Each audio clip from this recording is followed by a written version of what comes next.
உலகெங்கும் உள்ள தமிழ் மக்களுக்கு ஜோதிட சேவையில் சேலம் ஜோதிட ஆராய்ச்சியாளர்கள் சங்கம். தமிழ் உலகின் ஜோதிட ஜோதி Salem online astro TV.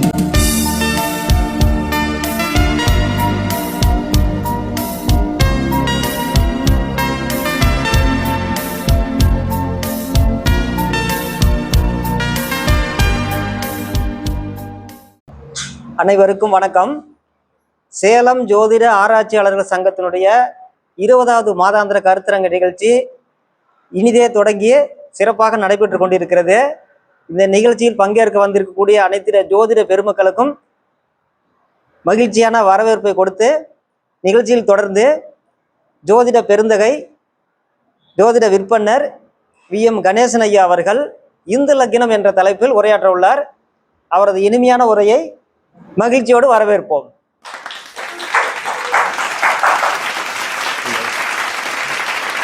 Salem ஜோதிட ஆராய்ச்சியாளர்கள் சங்கத்தில் மிக அற்புதமான முறையில் நடந்து கொண்டிருக்கிறது.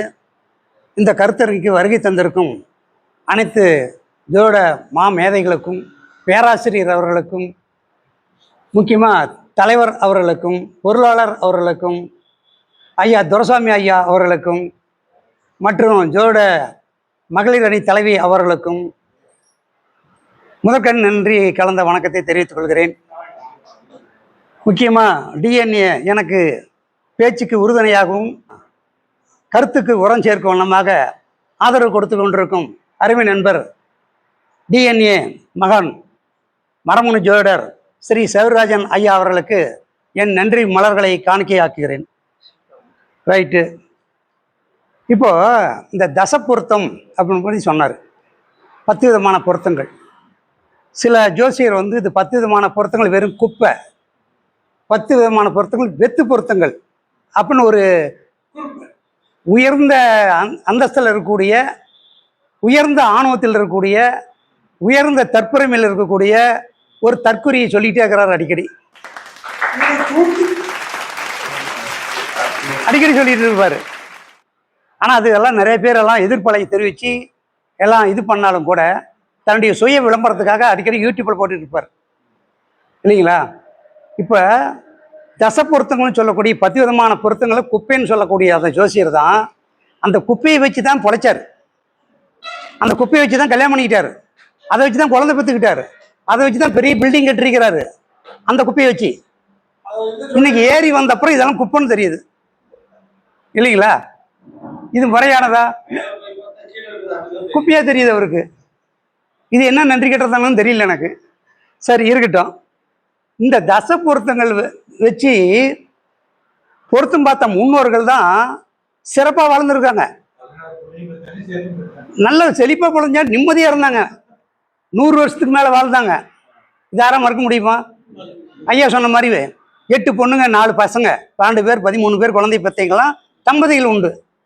எதை பொறுத்து? இந்த 10 பொருத்தங்களை பார்த்து தான் அந்த காலத்தில் மகிழ்ச்சி, முன்னேற்றம், 16 செல்வங்களை பெற்று மன நிம்மதியோடு வாழ்ந்தாங்க. இப்போ பொருத்தம் பார்க்குறதெல்லாம் அந்த 10 பொருத்தம் வேண்டாம் அப்படின்னு சொல்லி வேறு விதமாக பொருத்தம் பார்க்குறாங்க பாருங்க. அவங்களுக்கெல்லாம் பொருத்தம் பார்த்து வச்சு 6 மாதத்தில் மகளிர் கோர்ட்டுக்கு போயிடுறாங்க. உண்டா இல்லைங்களா? 6 மாதத்தில் மகளிர் கோர்ட்டுக்கு வந்துடுறாங்க. தமிழ்நாட்டிலேயே மகளிர் கோர்ட்டில் விவாகரத்துக்கு அப்ளை பண்ணக்கூடிய மகளிர் கோர்ட்டு திருச்செங்கோடு நம்பர் 1. 2வது சேலம். ஒவ்வொரு வெள்ளிகளையும் மகளிர் கோர்ட்டில் போய் பாருங்கள். 100கணக்கான ஜோடிகள் நிற்கும். அழகழகாக இருக்கும். பார்த்தா அவ்வளோ லட்சணமாக இருக்குங்க. அவங்க விவாகரத்துக்கு அப்ளை பண்ணிருப்பாங்க. சார் 4 வருஷமாக அதில் காதலிச்சேங்க சார். 6 மாதத்துக்கு முன்னே தான் கல்யாணம் பண்ணேன். இப்போ நான் விவாகரத்துக்கு வந்தேன். 4 வருஷமாக காதலிச்சப்போ தெரியல. இப்போ விவாகரத்துக்கு அப்ளை பண்ணிருக்கிறாங்க. இது மாதிரி அந்த 10 பொருத்தத்தை விட்டதுனால ஏற்பட்ட விளைவு வாழ்க்கை தடமாறி போச்சு, தடுமாறி போச்சு இல்லைங்களா? இப்போ இந்த 10 பொருத்தங்கள் விடக்கூடாது. ஏன்னா முன்னோர்கள் முட்டாள்கள் இல்லை. இப்போ ஒரு இந்த சொல்லக்கூடிய ஒரு பிரபலமான ஜோசியர், அவர் ஆயிரக்கணக்கான ஜோசியார்கிட்ட 10 பொருத்தத்தை பயன்படுத்த வேண்டாம், அதில் ஒன்றும் இல்லை அப்படின்னு ஒவ்வொரு யூடியூப்பாக சொல்லி ஒவ்வொரு மேடையிலையும் சொல்கிறத விட இருக்கிறதே ஒரு 30-40 பஞ்சாங்கறது தான். அவங்ககிட்ட போய் சொல்லி இந்த 10 பொருத்து பஞ்சாயத்தை போடாதீங்க, இது குப்பை அப்படின்னு சொல்லிடலாமே. வீசியே முடிச்சு போயிருமே வேலை. இது பஞ்சாயத்தில் போடணும். அந்த பயம் ஆனால் நாம் அது செய்யறதில்ல. சரி இருக்கட்டும். இப்போ 10 விதமான பொருத்தங்களை நீங்கள் நம்ம பார்க்குறோம். தசை பொருத்தங்கள்னு வச்சு பார்க்குறோம். தினகண யோனியான்னு பார்க்குறோம். இது ஒரு மெத்தேடு. கிரக பொருத்தம் இருக்குது, எதிர்கால பொருத்தம் இருக்குது, ரைட்டு. இப்போ நான் 10 விதமான பொருத்தங்கள் ஒன்று சொல்கிற மாதிரி வித்தியாசமாக இருக்கும். இது வரைக்கும் எங்கேயும் கேள்விப்பட்டிருக்க மாட்டேங்க. எனக்கு தெரிஞ்சு இல்லை, எனக்கு தெரியாமல் யாராவது சொல்லிக்கலாம். இப்போ ஒரு ஜாதக கட்டத்தை எடுத்துக்கங்க. லக்கினம் நான், 7ஆம் வீடு மனைவி, சரிங்களா? லக்கினத்துக்கு முன்னால் எத்தனை கட்டங்கள் இருக்குது? 6வது சொல்லுங்க. வேற ஏதாவது லக்கினத்துக்கு முன்னால் எத்தனை கட்டம் இருக்குது? சேத்திலாம் கீத்திலாம் இல்லை. ஆமாம் சார், 1 நான், 7 என் மனைவி. அப்படி சொல்லுங்க. இந்த 2 தான் விட்டாச்சு. 5 முன்னால 5 கட்டம், பின்னால 5, மொத்தம் 10 பொருத்தம். 10 பொருத்தங்க. இதுல இருந்து தாங்க அந்த 10 பொருத்தம் வந்தது. அப்ப முன்னால இருக்கிற 5ஐயும் பாருங்க. 2ஆம் வீடு தனஸ்தானம், குடும்பஸ்தானம் அவசியம் வேணும். 3ஆம் வீடம் போகம், வெற்றி, முயற்சி, கௌரவம். 4ஆம் வீடு மண்மனை, வீடு, வாகனம், இது தேவை. 5 புத்திர பாக்கியம், சமூகத்தில் ஒரு அந்தஸ்து. 6ஆம் வீடு ரோகம், ரோணம், சத்துரு வேண்டாம். இந்த 5 பொருத்தம் நம்ம பார்க்கணும். பின்னால் 5ன்னு பார்த்தீங்கன்னா 8லேருந்து வாங்க. ஆயுள் பலம் வேணும், தர்ம பலம் வேணும், பாக்கியஸ்தானம் வேணும், சகல பாக்கியத்தையும் அனுபவிக்கணும். 9 10 தொழில் வேணும். அந்த தொழில் மூலமே லாபம் வேணும். அந்த லாபத்தை விரயம் பண்ணணும். பொண்டாட்டி கூட்டிட்டு ஊர் சுற்றணும், நல்லா நிம்மதியாக தூங்கணும். இப்போ முன்னால் 5 பின்னால் 5, இதுதான் 10 பொருத்தம். இவங்களை பார்த்தா 10 பொருத்தம் வந்துடுது. இதனுடைய அடிப்படையில் தான் தசை பொருத்தமே இருக்குது. இதனுடைய அடிப்படையில் தான் தசை பொருத்தமே வகுப்பட்டது. இப்படி சொன்னால் ஒத்துக்க மாட்டேன்னு சொல்லி தான் 10 விதமான பொருத்தங்களை வரிசையாக கொடுத்தாங்க. இப்போ 1 அப்படின்னு எடுத்துக்கிட்டீங்களாக்க தினப்பொருத்தம். இவங்களுடைய இலக்கணம் அவனுடைய இலக்கணம் அரட்டை இருக்கக்கூடாது. தினப்பொருத்தம். 2 குணப்பொருத்தம், குணப்பொருத்தத்தை எடுத்துக்கலாம். 3 யோனி பொருத்தம், சரிங்களா? 5 மகேந்திர பொருத்தம், 7 ராசி பொருத்தம், 8 கயிறு பொருத்தம். அவ்வளோதான், முடிச்சு போச்சு. ஒன்று என்ன பார்க்குறீங்க? முக்கியமான பொருத்தம் இவ்வளோதானே. இந்த பாவத்தை மட்டும் ஆராய்ச்சி பண்ணால் உங்களுக்கு 10 விதமான பொருத்தங்கள் ஈஸியாக உங்களுக்கு தெரிஞ்சு போயிடுது. அடுத்தது தோஷ பொருத்தம். இதுக்கு செவ்வாவசம் நாகதோஷமா, இதுக்கும் செவ்வாவசம் நாகதோஷம் வேணும் அவசியம். இது செவ்வாவசமா, அதே செவ்வாவசம் தான் வேணும். இதில் சனி தோஷமா, அதே சனி தோஷம் வேணும். இது தோஷ பொருத்தம். ஆமாம், கரெக்டு. அது வடமொழியில். அப்போ தோஷத்துக்கு தோஷத்தை இணைக்கணும். அந்த தோஷம் இல்லாத இணைச்சா என்ன ஆகும்? இதுக்கு செவ்வாவசம் சார் பையனுக்கு, பொண்ணுக்கு செவ்வாவசம் இல்லை, இணைச்சா என்ன ஆகும்? இதுக்கு நாகதோஷம், இதுக்கு நாகதோஷம் இல்லை, இணைச்சா என்ன ஆகும்? அப்படிங்கிற ஒரு கான்செப்ட் வருது இல்லையா? அதுக்கு 3 அர்த்தம்தான். 3 அர்த்தம் தான். விளைவுகள் 3 தான். என்ன விளைவுகள் அப்படின்னா, 1 அடிக்கும், இல்லைன்னா பிரிக்கும், ஆண் வரிசையெல்லாம் போகும். 3ல் ஏதோ 1 தான் நடக்கும், பிரிக்கும், வாரிசெல்லாம் போகும், அவ்வளோதான். 3ல் ஏதோ 1 தான் நடக்கும். இப்போ ஆண் வாரிசு இல்லையா, அடிக்காது பிரிக்காது. ஆண் வாரிசு கொடுத்துருச்சா, 1 அடிக்கலாம் பிரிக்கும், அவ்வளோதான் கான்செப்டை. அப்போ அந்த தோஷத்துக்குரியது அந்த தோஷம் தான் இணைக்கணும். இப்போ ஐயா அவர்கள் இந்த உதாரண ஜாதகம் போட்டார். இதில் பாரு, நாகதோஷம் இருக்கும் பையனுக்கு, பொண்ணுக்கு நாகதோஷம் இல்லை. 1 அடிக்கணும் பிரிக்கணும், இல்லை ஆண் வாரிசு இல்லாமல் போகணும். இப்போ எங்களுக்கு வாரிசே இல்லை, இல்லை பிரிக்கலை. ஆண் வாரிசு கொடுத்தா பிரிச்சுக்கணும். ஆண் வாரிசு கொடுத்தா 2 பேர்த்தையும் பிரிக்கும், இல்லைன்னா அடிக்கும், ஆயுள் பாகத்தை பொறுத்து. இப்போ இதுக்கு ஆண் வாரிசு இல்லை, பெண் வாரிசும் இல்லை, அது வேறு விஷயம். இது மாதிரி அந்த தோஷம் இருக்கிறவங்களும் தோஷத்தை தான் இணைக்கணுங்கிறது தான் பொருத்தம். 3வது, அதாவது நாம் பார்க்குறது அந்த தசை பொருத்தம், தோஷ பொருத்தம். 3வது எதிர்கால பொருத்தம். அடுத்து வரக்கூடிய திசைகள் நல்ல திசையாக இருக்கணும், சுப திசையாக இருக்கணும், அதுதான் முக்கியம். ஒரு 25 வருஷத்துக்கு நல்ல திசை நடந்ததுன்னா அவங்க வாழ்க்கை நல்ல ஒரு வெள்ளி விழா கொண்டாடிடலாம். அடுத்து வர திசை மோசமான திசையாக இருந்துச்சுன்னா இணைக்க வேண்டாம். அடுத்தது, ஒரு அசுப திசை நடக்குத அந்த கடைசியில் ஒரு சுபகாரியம் பண்ணக்கூடாது. ஒரு அசுப திசை, கேது திசை, ராகு திசை நடக்குது இல்லைங்களா, அதுக்கு அடுத்த திசை வரத்துக்கு முன்னால் இதனுடைய கடைசி புத்தி. இப்போ கேது திசையில் கடைசி புத்தி என்ன? Very good. பொண்ணு கிடைச்சாலும் புதன் கிடைக்காது, புதன் புத்தியில் கல்யாணம் பண்ணுங்க அப்படிம்பாங்க. நாமளும் தேடி தேடி கழிச்சு போச்சோமா கேது திசையில் 7 வருஷமா. இதை முடியிறப்பையா புதன் வந்துருச்சு, இதுலேயே கல்யாணத்தை பண்ணிடலாம்னு பண்ணிட்டாங்கன்னு வச்சுக்கோங்க. அது என்னாகும்? அடுத்த திசை என்ன வரும்? சுக்கிர திசை வரும். அப்போதான் நல்ல நல்ல பொண்ணா உனக்கு வரும்.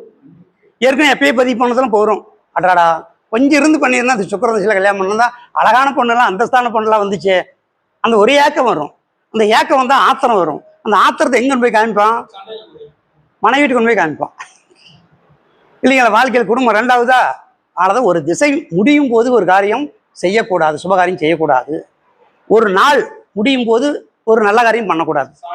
சாயங்கால நேரத்தில் பொழுது போன அப்புறம் தான் புத்தி வந்துச்சா அப்படிம்பாங்க. சாயங்கால நேரத்தில் ஒரு சுபகாரியம் செய்யக்கூடாது. வாரத்தின் கடைசி நாள் என்ன? சனிக்கிழமை ஒரு காரியம் பண்ணக்கூடாது. வருஷத்தில் கடைசி மாதம் என்ன? அந்த மாதத்தில் எந்த காரியம் செய்யக்கூடாது. இப்படி ஒவ்வொன்றிலையுமே ஒரு நட்சத்திரத்தினுடைய கடைசி நாளிகள் சுபகாரியம் பண்ணக்கூடாது. ஒரு திதியினுடைய கடைசீட்டில் திதி கொடுக்கக்கூடாது. அந்த எண்டில் எதுவுமே செய்யக்கூடாது. இது ஒரு கான்செப்ட். சரி இருக்கட்டும். இப்போ ஐயா அடிக்கடி சொல்லுவார், லக்கினம் நல்லா இருக்கணும், லக்கினம் பலம் பெறணும், 5ஆம் பாவம் நல்லா இருக்கணும், பாக்கியாதிபதி நல்லா இருக்கணும், 1, 5, 9 நல்லா இருக்கணும் அடிக்கடி சொல்லுவார். ஏன் இவர் மட்டும் தான் சொல்கிறாரா? நாங்கள் பார்க்குற ஜோசியர் எல்லாரும் இதே தாங்க சொல்கிறாங்க. ஆனால் என்ன காரணம்னு தான் தெரிய மாட்டேங்குது. 1, 5, 9 நல்லா இருக்கணும், நல்லா இருக்கணும், நல்லா. இதுக்கு என்ன கான்செப்ட்? 1, 5, 9 பாப்பக்கிறவங்க இருக்கக்கூடாது. 1, 5, 9 ஒன்றுக்கு ஒன்று பார்க்கணும் இல்லையா? செவ்வாய் சூரியன் குரு ஒருத்தருக்கு ஒருத்தர் பாதியாவது இருக்கணும். காலப்புரச இலக்கணம் பிரகாரம் 1, 5, 9 அவங்களாவது பார்த்துட்டு இருக்கணும் அந்த ஜாதகத்தில். அதான் யோக ஜாதகம் அப்படின்னு சொல்கிறாங்களே. என்னதான் அது காரணம்? இதில் என்ன மர்மம் இருக்குது, சூட்சம் இருக்குது அப்படிங்கிறது இன்னைக்கு ஓப்பனாக சொல்லிடுறேன். இப்போ என்ன காரணத்தை சொன்னாங்க அப்படின்னா, உங்களுடைய முன்ஜென்ம லக்னம் எது?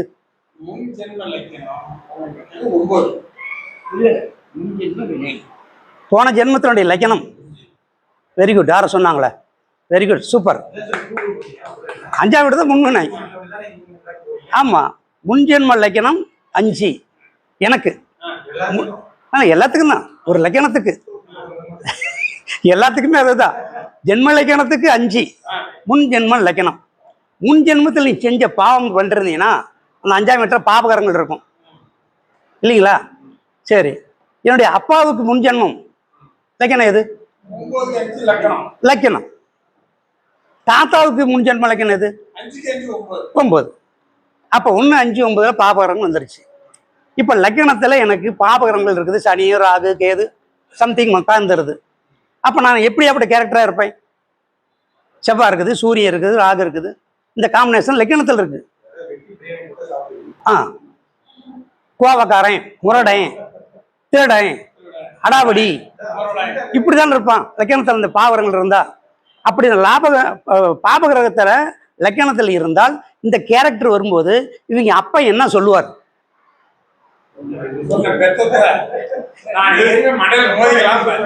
போன ஜென்மத்தில் என்ன பாவம் பண்ணா தெரியல, இவன் வந்து அமைஞ்சிருக்கிறான், இந்த பணம் எனக்கு பிள்ளையா பிறந்துட்டான் நினைப்பாரா? நினைக்க மாட்டாரா? சொல்லுவார்.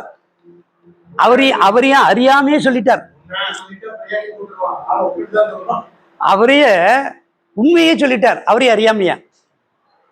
போன ஜென்மத்தில் என்ன பாவம் பண்ண தெரியல, இந்த பையன் எனக்கு பிள்ளையா வந்திருக்கிறான், அவரே அறியாமையே சொல்றார். அப்ப அப்பனுக்கு முன்ஜென்ம இலக்கணம் என்னுடைய இலக்கணம், நம்மளுடைய இலக்கணம் இல்லையா? அப்போ அதில் பாபகரம் இருக்கும்போது முன்ஜென்மத்தில் இங்கே அப்பன் செஞ்ச பாவம் இந்த பையனுக்கு பாபகரெல்லாம் வந்து கொடியோன் பேர் வாங்கிருச்சு இல்லைங்களா? அப்போது லக்கணத்தில் பாபகரம் வந்து என் அப்பன் செஞ்ச பாவம். நான் செஞ்ச பாவம் எனக்கு 5ஆம் இடத்துல பாபகரம் இருந்தால் நான் செஞ்ச பாவம். அப்போது 9ஆம் இடத்துல பாபகரம் இருந்தால் யார் செஞ்ச பாவம்? கரெக்டு. பாட்டம் செஞ்ச பாவம் அந்த வீட்டுக்கு 5ஆம் இடமான முன்ஜென்ம லக்கணத்தில் பாபகரங்கள் உட்காந்துருச்சு. அப்போ 1, 5, 9 பாபகரங்கள் இருந்தால் முன்ஜென்ம கர்ம வினை பிரகாரம் இந்த ஜென்மத்தில் நம்ம துன்பத்தை அனுபவிப்போம். சுபகரம் இருந்தால் போன ஜென்மத்தில் செஞ்ச புண்ணியத்தினால நாம் நல்லதை அனுபவிப்போம். அதனால தான் 1, 5, 9 சுபகாரம் இருக்கணும் அப்படின்னு ஐயா அடிக்கடி சொல்லுவார். இதனுடைய அர்த்தம் இப்போ புரியுதுங்களா என்ன காரணம்னு? அப்போ நாம் செய்கிற ஒவ்வொரு புண்ணிய செயலுக்கும் அடுத்தது 5ஆம் வீட்டில் சுபகிரகமாக உக்காந்து நம்மளுக்கு பையன் பேரன் பிறப்பான். நாம் செய்யணும்.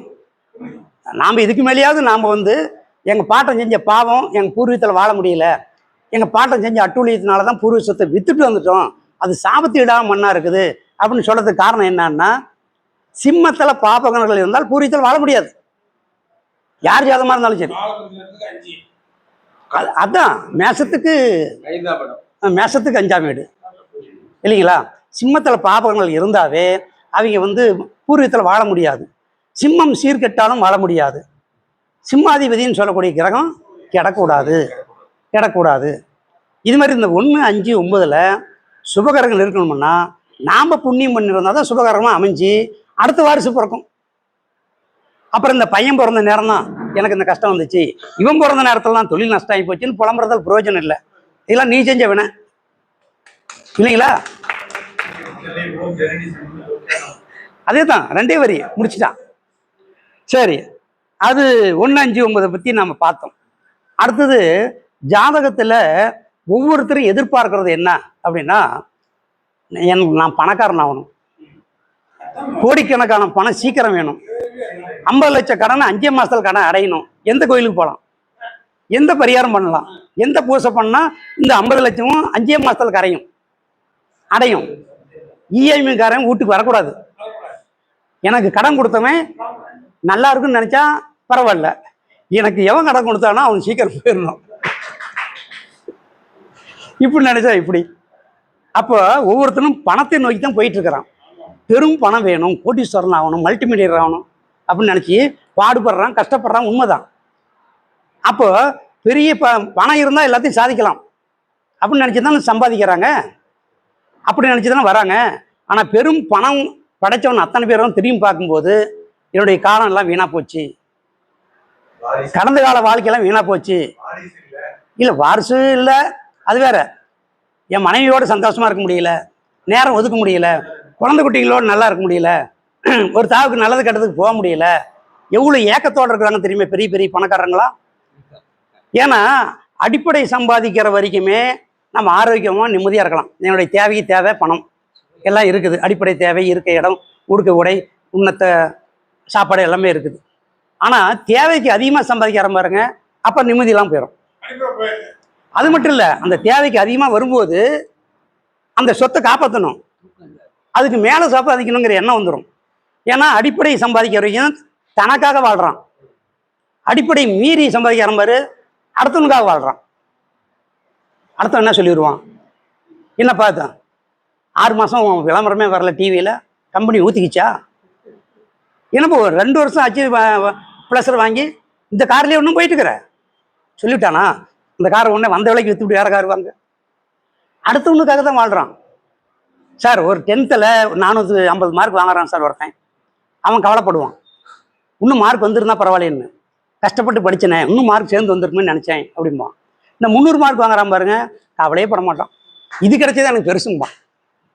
300 நான் பாஸ் ஆனதே பெரிய விஷயம், ராஜா தெரியாதவன் 300 மார்க் போட்டார், அவன் கவலையே பட மாட்டான். இந்த 450 வாங்குறவன் தான் அந்த மார்க்கு தக்க வைக்கணும் +2ல், இதை விட அதிகமாக வாங்கி ஆகணும். ஏன்னா பார்க்குறவன் என்ன கேலி பண்ணுவானே, 450 வாங்கிட்டு திரும்பி கீழே அவனுக்கு மனசு வராது, திரும்பி மேலே போகிறது தான் அவனுக்கு ஆர்வம் இருக்கும். +2ல் இதை விட அதிகம் வாங்கணும் அப்படிங்கிற எண்ணம் இருக்கும், இந்த மார்க்கு தக்க வைக்கணும்னு எண்ணம் இருக்கும். அது மாதிரி ஒரு குறிப்பிட்ட ஸ்டேஜுக்கு போயிட்டா அந்த சொத்தை காப்பாற்றணும், அந்த சொத்தை பராமரிக்கணும், அதோட அதிகமாக சேர்த்தி மற்றவங்களுக்கு முன்னால் மிச்சணும், அந்த குறிக்கோளோட போவாங்க. பெரிய பெரிய பணக்காரன்னு கூட வச்சுக்கோங்க. ஐயா திரைப்படத்துறையில் இருக்கிறதுனால இவருக்கு தெரியவே சொல்கிறேன், பிரபலமான ஸ்டாருங்கள்லாம் பணத்தால் எதையும் வாங்கி போடலான்னு நினச்சிட்டு பணம் கோடிக்கணக்கில் சம்பாதிச்சுட்டு அப்புறம் பார்த்தா அவங்களால ஒரு ஆண் வாரிசு கிடைக்கல. ஒரு உச்ச நடிகர் அப்படி வச்சுக்கங்களேன், அவருக்கு ஆண் வாரிசு இல்லை, 2 பெண் வாரிசு. அந்த 2 பெண் வாரிசுக்கு நல்ல வாழ்க்கை அமைச்சு தர முடியல, அது பெரிய விசேஷம். 2 நல்ல வாழ்க்கை அமைச்சு தர முடியல, பணத்தால் செய்யலாம்ல, பணத்தால் நல்ல வாழ்க்கை அமைச்சு தரலாம்ல. மாப்பிள்ளைங்களா இல்லை, எத்தனையோ மாப்பிள்ளைங்க இருக்காங்கல்ல தமிழ்நாட்டில், கொடுத்துக்கலாம்ல, அமைச்சு தர முடியலையே, நிம்மதியில்லா வாழ்க்கையை போச்சே. சரி, உச்ச நடிகர், இன்னொரு உச்ச நடிகர், அவருக்கு 2 பொண்ணு தான், அது கல்யாணமே பண்ணி வைக்க முடியல, அது 42 வயசு ஆகி போச்சு. இனிமேல் கல்யாணம் பண்ணா என்ன பண்ண, கவுண்டமணி ஒரு படத்தை சொன்னோம், இந்த வயசு வந்தான்னா வரலாம் அப்படிங்கிறப்ப அவருக்கு இந்த 2 பொண்ணும் கல்யாணம் பண்ண முடியல. ஏன் அவர் நினச்சா எத்தனை கல்யாணம் பண்ணி வச்சிருக்கலாம் முன்னையே. அழகு இல்லையா, அந்தஸ்து இல்லையா, பணம் இல்லையா, வசதி இல்லையா, பங்களா இல்லையா, படிப்பு இல்லையா, திறமை இல்லையா, எல்லாம் இருக்குது. 1 கிலோ நகையே போடலாம், 2 கிலோ நகையே போடலாம், ஆனால் கல்யாணம் பண்ண முடியலையே, அந்த அமைப்பு இல்லையே. பணத்தால் எது வேணால் சாதிச்சிடறேன்னு முடியாது. டாடா பிர்லா நல்ல வாழ்க்கையை அமைக்க முடியலையே, கல்யாணம் பண்ணிக்க முடியலையே. இல்லையே, அவர் நினைச்சா எத்தனை கல்யாணம் பண்ணலாம், எத்தனை உற்பத்தி பண்ணலாம் சார். உலகத்திலே இன்னைக்கு பெரிய பணக்கார அம்பானி இருக்கா இல்லையா? அவனுடைய வாரிசு இருக்குது பையன், அவனுடைய உடல் பருமன் நோய். இந்த பணத்தால் வச்சு உடம்பு கொஞ்சம் ஸ்லிம் ஆக்கலாம்ல, ஆக்க முடியலையே. அவன் நடக்கிறதே பெரிய சிரமமா இருக்குது. கல்யாணம் பண்ணியாச்சு, தட்டு தடுமாறி உட்காந்து கல்யாணம் பண்ணி விட்டாங்க. பெரிய பெரிய கோடீஸ்வரர்லாம் தன்னுடைய வாரிசுகளுக்கு உருவாக்கி தர முடியலைங்க, உடல்நிலை ஆரோக்கியத்தை தர முடியல. சரிங்க சார், இருக்கட்டும். இவ்வளோ பணம் இருக்குதுங்க சார், எவ்வளோ பிரபலமான கோடிக்கணக்கான சொத்துக்கள்லாம் இருக்குது. அவங்க முதுமை வராமல் தடுக்க முடியுமா? அந்த பணத்தால் முதுமை வராமல் தடுக்க முடியுமா?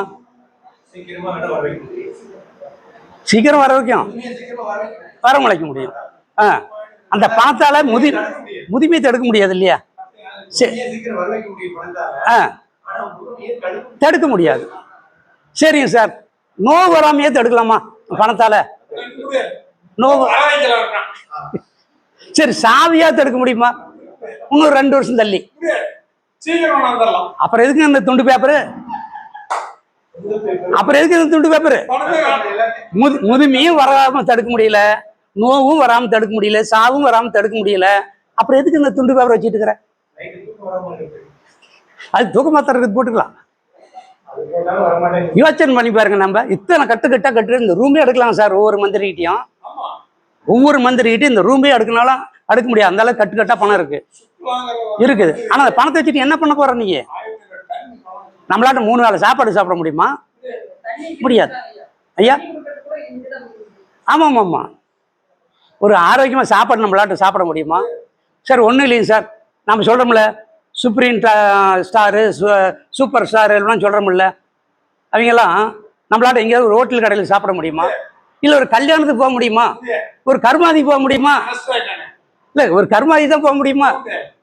ஒரு இல காரியத்துக்கும் போக முடியாது, நல்ல காரியத்துக்கும் போக முடியாது, வீட்டோட அரெஸ்ட்டு. அவளுக்கு பணம் வச்சுட்டு என்ன பண்ணுறது? நம்மளாட்ட ஒரு நல்லது கேட்டதுக்கே போக முடியாதுங்க சார். அவன் அவளுக்கு கும்பல் சூழ்ந்துக்குது இல்லை, போக முடியாது. இப்படி 4 பேரா ஒரு சகஜமாக இருக்க முடியாது எங்களால். ஒரு குறிப்பிட்ட ஸ்டேஜுக்கு போயிட்டு அவ்வளோதான், அரெஸ்ட்டு, ஹவுஸ் அரெஸ்ட்டு, வீட்டு சிறை. இப்படி அந்த பணத்தை வச்சுட்டு ஒன்றுமே பண்ண முடியாதுங்க. நம்ம தேவைக்கு அவ்வளோதான் கரெக்டுங்க. நம்ம தேவைக்கு தகுந்த அளவுக்கு சம்பாதிக்கிறது மன நிம்மதியை கொடுக்கும், மகிழ்ச்சி கொடுக்கும், குடும்பத்துக்கு சந்தோஷத்தை கொடுக்கும் அப்படிங்கிறது ஒன்று. சரி, அந்த பணத்தை சம்பாதிக்கிறதுக்கு நம்ம ஜாதகத்தில் ஏதாவது விதிமுறைகள் இருக்குதா அப்படின்னு கேட்குறாங்க. இல்லைங்க, 2ஆம் அதிபதி 11ஆம் அதிபதி கனெக்ஷன் ஆனாலும், அவங்க சார பரிவர்த்தனை ஆனாலும், பார்த்தாலும் சேர்ந்தாலும், அவங்க திசாபுத்தி நடைமுறைக்கு வந்து விட்டால் பணம் சேரும். இது பொதுவான கருத்து. எல்லாத்துக்கும் அந்த அமையுதா அப்படின்னா இல்லை, எல்லாத்துக்கும் அமையலை. அப்போ அதுக்கு ஒரு சூட்சமான ஒரு வழிமுறை சொல்லி கொடுத்துருக்குறாங்க நம்ம முன்னோர்கள். இது எதிர்காலத்தில் இவங்களாம் பணக்காரனாகனு ஆசைப்படுவாங்க, அவங்களுக்கு ஒரு வழிமுறை சொல்லிடலாம் அப்படின்னு உத்தரகாலாமிரதம் பழம்பெரும் நூல். அந்த உத்தரகாலாமிரதத்தில் காளிதாசர் எழுதியிருக்கிறார். காளிதாசர் என்ன எழுதியிருக்காருன்னா, இந்து இலக்கணம் அப்படிங்கிற தலைப்பு கொடுத்துருக்காரு. இந்து இலக்கணம்னா என்ன அப்படிங்கிறத நம்ம தெரிஞ்சுக்கணும். ஒரு ஜாதகத்தில் நம்மளுக்கு முழு பலம், நல்ல பலன் தரக்கூடிய பாவம் எது? நம்ம ஜாதகம் இருக்குங்க சார், 12 கட்டம் இருக்குது, அது தனஸ்தானம் விடுங்க. ஒரு பாவத்தில் நம்மளுக்கு முழு பலம், நல்ல பலம் தரணும். எந்த பாவம் நல்லா இருக்கணும்? ஒன்று சொல்லுங்க சார். லக்கணம் நல்லா இருக்கணும். அடுத்தது அது பணம் மட்டும்தான் வரும். வெறும் பணத்தை வச்சுட்டு என்ன பண்றது? அவன் சக்கரை வியாதி, அவனுக்கு பேக்கரியில் இருக்கிற அத்தனை ஸ்வீட்டையும் பார்க்க தான் முடியுமா, தான் சாப்பிட முடியாது. சகல சௌபாக்கியத்தையும் அனுபவிக்கணும்னா 9, அதுதான் பாக்கியன்னா பேரு. சகல சௌபாக்கியத்தையும் அனுபவிக்கணும்னா 9ஆம் பாவம் நல்லா இருக்கணும். அந்த 9ஆம் பாவதி 4ஆம் இடத்துல தான் சுகம், ஆரோக்கியம் நல்லா இருக்கும். 9ஆம் தேதி லக்னத்தில் உட்காந்து அவன் பெரிய கோடீஸ்வரன். 9ஆம் அதிபதி 7ஆம் இடத்துல தான் நல்ல மனைவி. அப்போ இந்த 9ஆம் அதிபதி எங்கே போய் உக்காருதோ நல்லா இருக்க முடியும். அப்போ இருக்கிறதுலே 9ஆம் இடம் தான் நம்மளுக்கு சகல சௌபாக்கியத்தையும் அனுபவிக்கக்கூடிய பாவம். அப்போ சந்திரனுக்கு 9ஆம் அதிபதியும் லக்னத்துக்கு 9ஆம் அதிபதியும் ரெண்டு பேர்த்தையும் கூட்டுங்க, வர்ற விடைய சந்திரன்லேருந்து எண்ணி போடுங்க அப்படின்னு சொல்லியிருக்காரு. அப்போ அதுக்கு நான் ஒரு குறியீடு எண் கொடுத்துருக்காரு. அது கால பரிமாண எண் அப்படின்னு பேர். தமிழில் சொன்னால் ஒளிப்புள்ளி கதிர்வீச்சு அப்படின்னு சொல்லலாம். அதை வேணால் இங்கே இருக்கிறவங்க குறிச்சிக்கிங்க, உங்கள் ஜாதத்தில் போட்டு பாருங்கள், ஒரு மிக அற்புதமான பலன் கிடைக்கும். இந்த கருத்தரங்கு வந்ததுக்கான மிகப்பெரிய ஒரு நல்ல ஒரு அதிர்ஷ்டத்தை தெரிஞ்சுக்கலாம். நீங்கள் உங்கள் ஜாதத்தில் அந்த அதிர்ஷ்டம் இருக்குதா அப்படின்னு தெரிஞ்சுக்கலாம். இப்போ சூரியன் எழுதிக்கங்க, சூரியன் 30, சூரியன் அப்படின்னு போட்டுக்குங்க, 30ன்னு போட்டுக்குங்க. சந்திரன் 16, செவ்வாய் 6, புதன் 8, குரு 10, சுக்கிரன் 12, சனி 1. ஒன்ஸ் மோர் சொல்கிறேன், தவறாக எழுதாதையும் இப்போ எழுதிக்கிங்க இன்னொரு வாட்டி. சூரியன் 30, சந்திரன் 16, செவ்வாய் 6, புதன் 8, குரு 10, சுக்கிரன் 12, சனிக்கு 1 தான். இதுதான் அந்த கால பரிமாண எண். என்னப்பா, சனிக்கு 1 தான், சனிக்கு 1. இந்த எண்கள் எதனால் கொடுக்கப்பட்டாருன்றது விளக்கத்தை தரல. இது ஒரு கதிர்வீச்சு எண், மேக்னெட் பவர். இந்த எண்களை பயன்படுத்தி நீங்கள் அதிர்ஷ்ட ராசியை கண்டுபிடிங்க அப்படின்னு உத்தரகாலாமரத்தில் காளிதாசன் சொல்லியிருக்காரு. இப்போ உங்கள் லக்னம் இருக்குது இல்லையா, 9ஆம் இடத்துல எத்தனை கிரகம் இருந்துட்டு போகுது, அதை பார்க்காதீங்க. 9ஆம் அதிபதி யார்? ஒருத்தனால இருக்க முடியும், ஒருத்தனா இருக்க முடியும். 9ஆம் அதிபதி யாருன்னா ஒருத்தர் இருக்க முடியும். அந்த ஒருத்தருக்கு முன்னால் அந்த நம்பரை குறிச்சிக்கங்க. உங்களுக்கு 9ஆம் அதிபதி யாரு? லக்னத்துக்கு உங்க லக்னத்துக்கு 9ஆம் அதிபதி புதன், அப்படி சொல்லுங்க. புதனுக்கு என்ன நம்பரு? 8. சந்திரனுக்கு 9ஆம் அதிபதி யாரு? குரு. குருவுக்கு உண்டான 10 போட்டுக்குங்க. 18 கூட்டிட்டீங்களா? 18. அதை 12ஆல் வகுத்துருங்க, அல்லது கழிச்சிருங்க. வகுத்தாலும் சரி கழிச்சாலும் சரி எல்லாம் ஒன்று தான். 6 வருதா? உங்க ராசி எது? கடகத்திலிருந்து 6வது ராசி எது? அதுதான் உங்களுக்கு இந்த லக்னம். தனுசு தான் உங்களுக்கு இந்த லக்னம், அதிர்ஷ்ட லக்னம். அதிர்ஷ்ட லக்னம். அது தனுசு லக்னம் தான் உங்களுக்கு இந்த லக்னம். ஆமாம் ஆமாம். அப்போ இந்த லக்னாதிபதியினுடைய திசையிலையோ, இந்து லக்னாதிபதியினுடைய புத்தியிலையோ, இந்து லக்னாதிபதியாக குருவுடைய நட்சத்திரத்தில் ஏதோ ஒரு கிரகம் நடந்துச்சுன்னா அந்த திசை இவருக்கு அதிர்ஷ்ட திசை. வாகனத்தினாலேயோ, ஆடு மாடுனாலேயோ, வீட்டுனாலேயோ, சுக அமைப்பு, அதாவது அந்த ஒரு ரியல் எஸ்டேட் மூலியமாகவோ உங்களுக்கு அபிரதமான ஒரு பலன் கொடுக்கும். 10 வருஷத்துக்கு முன்னால் ஒரு நிலம் வாங்கி போட்டாங்க சார், இப்போ எவ்வளோ விலை கேட்குறாங்க, 4 மடங்கு கேட்குறாங்க, வித்தரலான்னு இருக்கிறேன். வித்தாக்க நல்லா அவன் தேடி கேட்பான் கோடிக்கணக்கில். அதுதான் 4ஆம் வீட்டில் இந்து லக்னம் அமைகிறது. புரியுது? 4ஆம் வீடுங்கிறது மண் மனைப்பு வீடு, வாகனம், அந்த காரகத்துவத்தின் உண்டான ஒரு பொருள் உங்களுக்கு கிடைச்சி அதை இப்போ நல்ல விலைக்கு வைக்க வேண்டியதாக வந்துடும்.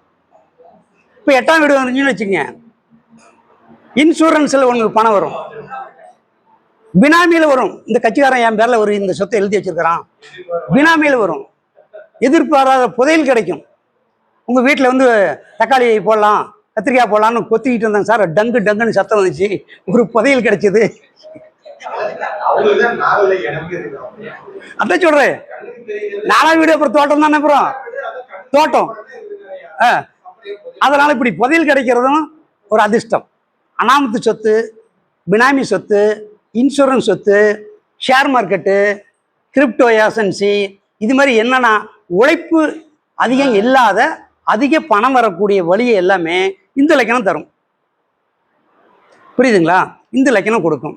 சரிங்க சார், இது கோச்சாரத்தில் கொடுக்காதா? எனக்கு இந்த லக்னத்தில் யாரும் இல்லை, எனக்கு அந்த திசையும் இல்லை அப்படின்னு இவர் வருத்தப்பட்டார் இல்லையா, அவருக்கு ஒரு ஆறுதலான ஒரு செய்தி சொல்கிறாங்க. கோச்சாரத்தில் அந்த இந்து லக்னத்தில் உங்கள் திசாநாயகருக்கு 9ஆம் அதிபதி வரும்போது உங்களுக்கு இப்போ நம்ம 9 வச்சு தான் கணக்கு போட்டிருக்கிறோம். லக்கணத்தை வச்சு பார்த்தோம், சந்திரனை வச்சு பார்த்தோம். உங்கள் திசைன்னு ஒன்று இருக்கும் இல்லையா, அது 9ஆம் அதிபதி ஒருத்தர் இருப்பார்ல, அவர் அந்த இந்து இலக்கணத்தில் கோச்சாரத்தில் வரும்போது பெரும் பணம் வந்து சேரும், பெரும் பதவி வந்து சேரும். அந்த 9ஆம் அதிபதி அந்த இந்து இலக்கணத்தில் இருந்து திசை நடத்தணும், திசை நடத்தணும். ஆறு திசாநாதனுக்கு 9ஆம் அதிபதி, 9ஆம் அதிபதி அல்லது 2ஆம் அதிபதி. கம்மியாக பணம் வேணும்னா 2ஆம் அதிபதி கோச்சாரத்தில் வரும்போது. இப்போ உதாரணத்துக்கு ஒன்று சொல்கிறேன் பாருங்க. ஒரு அதில் தனுசு இலக்கணமா, சரி தனுசு இலக்கணம்னு வச்சுக்கோங்க. தனுசு இலக்கணம் சார், 9ஆம் அதிபதி சூரியன். சூரியனுக்கு என்ன நம்பரு? 30. சரிங்களா? ராசி ரிஷப ராசின்னு வச்சுக்கோங்க. ரிஷப ராசி 9ஆம் அதிபதி யாரு? ராசிக்கு 9ஆம் அதிபதி சனி. Very good. 30 1 31 இல்லைங்களா? அப்போ நம்ம 24க்கு மேலே வரும்போது 24 கழிச்சிருங்க, 7 வரும். ரிஷப ராசிக்கு 7ஆம் வீடு விருச்சகம். சரிங்களா? அதுதான் இந்து இலக்கணம். விருச்சகம் தான் இந்து இலக்கணம். அவருக்கு ஒரு புதன் திசை நடக்குதுங்க சார். புதன் தனுசு இலக்கணத்துக்கு பாதகாதிபதியா, கொடிய பாதகாதிபதியா? அவர் மிதுனத்திலே இருக்கிறார். கொடுமையான பணம் தான் கொடுத்தாகணும். ஆனால் அந்த புதன் திசைக்கு 9ஆம் அதிபதி சனி கோச்சாரத்தில் விருச்சத்துக்கு வரும்போது கோடீஸ்வரன் ஆயிட்டார். நான் தான் அது.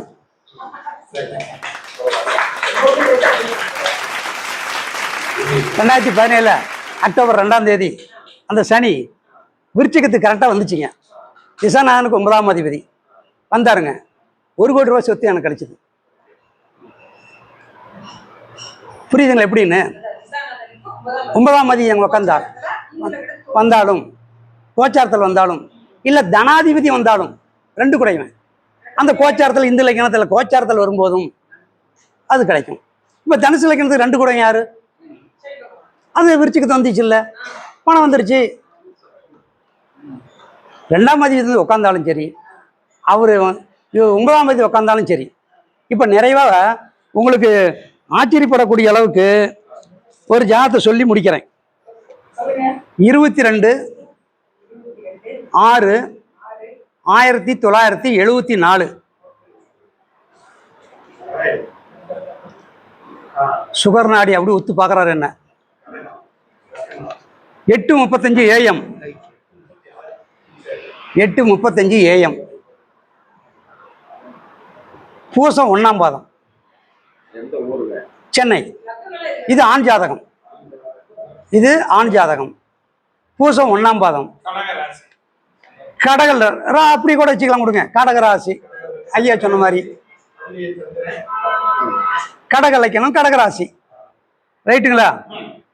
அஞ்சல ராகு, ராகு. அது எத்தனை விஜய் இருப்பாங்க? ஒரு விஜய் தான் தமிழ்நாட்டில் இருக்கிறாங்களா? 8ஆம் இடத்துல கும்பத்துல குரு,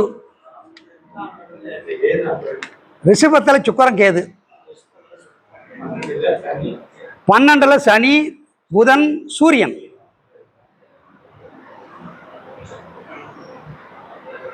மாந்தி. சூரியன் புதன் சனி மாந்தி இல்லைங்களா? அதில் இருக்காங்க. சரி, இதில் நம்ம சப்ஜெக்ட் தெரிஞ்சுக்க வேண்டியது என்னன்னா, கடக இலக்கணத்துக்கு 9ஆம் அதிபதி யார்? குருவுக்கு என்ன நம்பரு? 10. குருவுக்கு 10. ராசிக்கு 9ஆம் அதிபதி யார்? அவரும் 10. அப்புறம் 10 10 20 8. அப்ப ராசிக்கு 8ஆம் வீடு எது? கும்பம். ஓகே, இந்த அளவு தெரிஞ்சுட்டா போதும். இப்போ கும்பம் இந்து இலக்கணம் தெரிஞ்சு போச்சு. சரி, இப்போ இவருக்கு நடக்கூடிய திசை சுக்கிரன் திசையில ராகுபுத்தி. சுக்கிரன் திசையில ராகுபுத்தி ஓடிட்டு இருக்குது. கடந்த 2 வருஷம் ஓடிட்டு இருக்குது. 2.5 வருஷம் ஓடுது. 2.5 வருஷமா சுக்கிரன் திசையில ராகுபுத்தி ஓடுது. இந்த ராகு 5ஆம் இடத்து ராகு இல்லைங்களா? ராகு இந்த 5ஆம் இடத்து ராகு ஒரு பக்கம் இருந்தாலும், இந்த கும்பம் இந்து இலக்கணத்துல கோச்சாரத்துல எப்ப சனி வந்துச்சோ அப்பதான் கட்சி ஆரம்பிச்சார். கோச்சாரத்துல சனி எப்போ வந்துச்சோ அப்பதான் கட்சி ஆரம்பிச்சார். கும்பத்துல சனி சஞ்சாரம் பண்ணும்போது ஆச்சுங்களா? இப்ப அந்த இந்து லக்கணத்துல சனி சஞ்சாரம் பண்ணுங்க கட்சி ஆரம்பிச்சாரு. அந்த சனி இவருக்கு திருவாதிரையில் இருக்கார், பாண்டாமடத்துல. கோச்ச அவருடைய ஜன்ன ஜாதத்துல பாண்டாமடத்துல சனி திருவாதிரையில் இருக்கார். அந்த அதிபதி யாருன்னா ராகு. அந்த ராகு எங்க இருக்காருன்னா விருச்சிகத்தில் இருக்கிறார், அஞ்சல் இருக்கார். இது வரையும் தெரிஞ்சுக்கலாம். மற்றபடி ஆப்பில் போட்டு பார்த்துக்குங்க. இப்போ கட்சி ஆரம்பிச்சு சனி மேலே போயிட்டாரா, திசா புத்திநாதன் ராகு கும்பத்துக்கு வந்தார், முதலமைச்சர் வந்துட்டார். கோச்சார புத்திநாதன் இந்து இலக்கணத்துல வந்து உக்காரும்போது சுனாமி மாதிரி சூறாவளியாட்டம் அடிச்சுட்டு போயிருந்தார்ல. யாராவது எதிர்பார்த்தாங்களா? எதிர்கட்சிக்காரன்னு நினைக்கல, விஜயே நினைக்கல, அவரே நினைக்கலையே. அப்புறம் எங்க போய் எதிர்பாராத உயர்வு, எதிர்பாராத பதவி, எதிர்பாராத புகழ், இந்தியா மட்டும் இல்லை உலக நாடு அப்படி பார்க்குது. அப்படிப்பட்ட புகழை கொடுத்தது இந்து இலக்கணம்னு மறக்கக்கூடாது. அப்போ திசா புத்திநாதத்துலையும் சரி கோச்சாரத்துலையும் சரி இந்து இலக்கணம் வேலை செய்யும். இந்த இதுதான் விதி அதுக்கு. ஆமாம், அதான் திடீர் உயர்வு, புதையல், தக்காளி தோட்டத்தில் புதையல் கிடைச்ச மாதிரி எதிர்பாராத ஒரு அதிர்ஷ்டத்தை கொடுக்கறது 8. சரிங்களா? அப்போ 8 12 இருந்தாலும் சரி அது அதுக்கு தகுந்த அளவுக்கு பலன் கொடுத்துரும். பாண்டாமடம்னா வெளிநாடு, வெளிநாட்டில் போய் ஃபேமஸ் ஆனது, வெளிநாட்டில் போய் பதவி பிடிக்கிறது, பணம் சம்பாதிக்கிறது. இப்படி 6ஆம் வீட்டில் இருந்துன்னா எதிரி கோர்ட்டு கேஸுன்னு ஒரு 10 ஏக்கர் நிலம் போயிட்டு இருந்துச்சுங்க. எப்போ எனக்கு அந்த 6ஆம் வீட்டில் இந்து இலக்கணத்தில் எனக்கு புத்திநாதன் வந்தானோ எதிரி பக்கம் வந்து இதாகி என் பக்கம் ஜெயிச்சிருச்சு, அந்த 10 ஏக்கர் நிலம் எனக்கு வந்துருச்சு, அது இன்னைக்கு பல கோடி ரூபாய் பெறும் அப்படின்னு சொல்கிறான்ல சில பேர். அவங்களுக்கு அந்த 6ஆம் இடத்துல இருக்கும் இந்து இலக்கணத்தில் கோச்சார ரீதியில் போகும்போது. அப்போ ஐயா வந்து எனக்கு எதில் இல்லைன்னு நீங்கள் இந்து இலக்கணம் மகரமா இல்லைப்பா, உங்களுக்கு தனுசு தான் இந்து இலக்கணம். அந்த இந்து இலக்கணத்தில் உங்களுக்கு திசாநாதனோ புத்திநாதனோ கோச்சாரத்தில் போனாலும் சரி திடீர் அதிர்ஷ்டம், திடீர் பணம் வரும், திடீர் புகழ் வரும். இதெல்லாம் கொடுக்கக்கூடிய காலகட்டம். சரி, எனக்கு வந்து இந்து இலக்கணமே எனக்கு சந்திரனா வந்துருச்சு, கடகமாக வந்துருச்சு. அப்போ சந்திரனா மாதத்துக்கு ஒரு தடவை 2 அடிக்குமா கோச்சாரத்தில்? இப்போ மாதம் மாதம் எனக்கு புதையல் கிடைக்குமா? அப்படி இல்லை, அரசு ஊழியர்களுக்கு இது பொருந்தும், மாதம் மாதம் சம்பளம் வரும். இப்போ நம்ம ஜோசிகாரர்களுக்கு இருக்குது, சந்திரனா வந்துருச்சு, மாதம் மாதம் அந்த ராசி அந்த இந்து இலக்கணத்துக்கு போகும்போது இன்னைக்கு 4 பேர் வராங்கன்னா 10 பேர் வருவாங்க. சந்திரனுக்கு உண்டான பலனை கொடுத்துரும். அதுதான் இந்து இலக்கணத்துடைய மகிமை. இதை நடைமுறையில் அப்படியே ஒப்பிட்டு பாருங்க. எப்பப்பெல்லாம் நம்ம வாழ்க்கையில் திடீர் பணமோ திடீர் சொத்தோ எப்படி நம்மளுக்கு வந்துச்சுன்னு பாருங்க, கரெக்டாக அது லேண்ட் ஆகும். சரி, எல்லாத்துக்கும் இந்த இலக்கணம் பலன் தருமா? இல்லை, எல்லாத்துக்கும் இந்த இலக்கணம் பலன் தராது. எல்லாத்துக்கும் தெரிஞ்சு எல்லாரும் கூடி ஏன் அப்படின்னு கேளுங்க. ஏன் கேட்டாச்சு. இந்து இலக்கணாதிபதி ஐயா சொன்ன மாதிரி சுகர்நாடியில் இருக்கிற விதி தான் உருவி இருக்கிறேன். இந்து இலக்கணாதிபதி நீச்ச அடைஞ்சாலோ, இந்து இலக்கணாதிபதி நீச்ச கிரகத்தோட சேர்ந்தாலோ, இந்து இலக்கணாதிபதி நீச்ச கிரகத்தில் நட்சத்திரத்தில் இருந்தாலோ இந்து இலக்கணம் செயல்படாது. இது சுவர்நாளி தான் இருக்குது. இந்து இலக்கணாதிபதி நீச்ச அடைஞ்சாலோ, என்ன காலகட்டத்தில் நீச்ச சாரத்தில் இருந்தாலும் நீச்சரோட சேர்ந்தாலும் இந்த இலக்கணம் செயல்படாது. அதை நம்ம கொஞ்சம் கவனிக்கணும். ஏன்னா பாசிட்டிவே பார்த்துட்டு கூட நெகட்டிவும் பார்க்கணும். ஐயா சொல்றாரு, நன்மையான பலனே பார்க்கணும், இல்லை கெட்ட பலனும் பார்க்கணும்னு சொன்னார். அவனுக்கு இந்த இலக்கணம் இருந்துச்சுன்னா அன்னைக்கு பிரியாணி கிடைக்கும், பிச்சைக்காரனுக்கு அன்னைக்கு பிரியாணி கிடைக்கும், அது அவனுக்கு அதிர்ஷ்டம். அன்னைக்கு நல்ல சோறு கிடைக்கிறது இல்ல. ஓஹோ, எல்லாத்துக்கும் ஆளுக்கு 500 ரூபாய் 500 ரூபாய் பாரு. அன்னைக்கு இந்த இலக்கணம் அந்த யோகி பாபு நடிகை தலை பெருசா இருக்காது, முடி பெருசா இருக்கும். அதான் ஒரு நடிகை சார். அவன் நேரம் நல்லா இருக்குங்க சார், திறமையிலே வந்தான். நேரம் திறமை இல்லை சார். அவனுக்கு ஸ்டண்ட் போட தெரியுமா? சண்டை காட்சி தெரியாது. பாட்டு வாய் அசைக்க தெரியுமா? தெரியாது. சந்தோஷத்தை வெளிப்படுத்த முடியுமா? காதல் பார்வை பார்க்க முடியும், ரொமான்டிக்கா தெரியாது. அவன் நேரம் நல்லா இருக்குதுங்க சார். திறமையே இருந்தாலும் இல்லாவிட்டாலும் சரஸ்வதி சபதம் பார்த்தவங்களுக்கு தெரியும். கோலை வீரனாகிறதும், ஊமை பாடுவதும், இல்லை பிச்சைக்காரி ராணி ஆகுதும் அந்த காலத்துல சொல்லிவிட்டான் சரஸ்வதி சபதத்துல. அவன் நேரம் நல்லா இருந்தா வந்துருவான் மேல. யோகி பாபுவோட எவ்வளவு பெரிய டேலண்டான ஆளுங்களா இருக்காங்க. யோகி பாபு 300 படம் நடிச்சிருக்காரு. இப்பதான் தெரிய வருது பாரு, எவ்வளவு சம்பாதிட்டோம். 300 படம் நடிச்சிருக்காரா இது வரைக்கும்.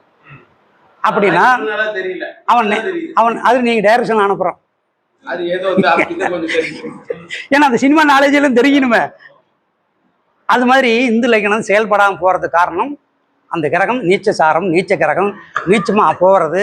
இதனால அது வந்து செயல்படாது. மற்றவங்களுக்கு நல்ல சிறப்பாக பணம் தரும் என்று கூறி இந்த அரிய வாய்ப்பை கொடுத்த நல்ல உள்ளங்களுக்கு நன்றி பாராட்டி விடைபெறுகிறேன். நன்றி, வணக்கம். நம்ம சேலம் ஜோதிட ஆராய்ச்சியாளர் சங்கத்தினுடைய மதிய உணவுக்கு பின் நம்ம இளம்பலை இருந்து வந்திருக்க நம்ம அருமை நண்பர் கணேசன் ஐயா அவர்கள் இந்து லக்கணத்தை பற்றியும் பணத்தை பற்றியும் சிறப்பாக பேசினார். அவருக்கு ஒரு சிறப்பான வரவேற்பு கொடுத்து அவருக்கு ஒரு தடவை ஜோராக கைத்தட்டுங்க. அவருக்கு வந்து நம்ம இந்த சங்கத்தினுடைய செயலாளர் துரைசாமி ஐயா அவருக்கு பொன்னாடை போத்தி அவர் கௌரவிப்பார். ரைட்.